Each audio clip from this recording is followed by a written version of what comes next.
ఒక subscriber call చేశారండి. మా విజయనగరం దగ్గరలో రాకోడు అని ఒక విలేజ్లో డాగ్ ఇంజూర్ అయిపోయిందండి. చాలా దారుణంగా ఉంది పరిస్థితి. దాని కాలు మీరు ఒకసారి రండి అని మెసేజ్ చేశారు. నేను మన సబ్స్క్రైబరే వేరే అతను కలిపి వెళ్తున్నాము చూడడానికి. ఎలా ఉందో దాన్ని చూసి దాన్ని బట్టి దాని ట్రీట్మెంట్ రేపటి నుంచి ఇప్పించాలి.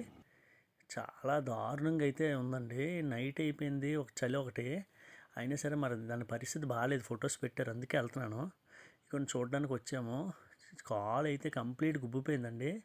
ఒక బోన్ కూడా సైడ్కి వచ్చింది. బోన్ డిస్లోకేట్ అయిపోయినట్టుంది నాకు తెలిసి. ఇక్కడ విలేజ్ కదండి, ఇక్కడ ఈ పెట్ హాస్పిటల్ అది ఏమి లేదు. ఎవరు హెల్ప్ చేయరు. పిహెచ్సి ఉంది కానీ ఎవరో మనుషులకు సంబంధించింది ఎవరు పట్టించుకోరండి, తెలియదు వీళ్ళకి. నేను చూశాను కానీ మరి దారుణమైన సిచ్యువేషన్లో ఉంది ఇది. దానికి తోడు ఇది మదర్ డాగ్ అండి. ఇకండి మిల్క్ వేసాం, అసలు అంటే తాగుతుందా లేదా, రేపు మెడిసిన్ తెస్తే మరి పని చేయాలి కదా దానికి.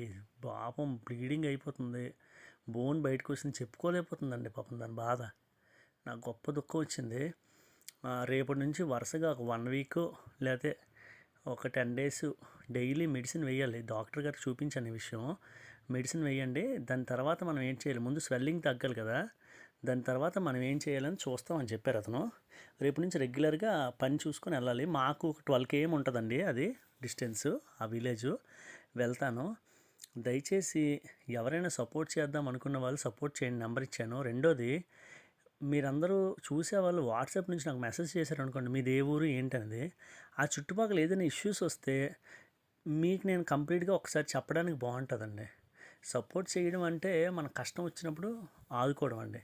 దయచేసి ఆ విషయం అర్థం చేసుకోండి. Thank you.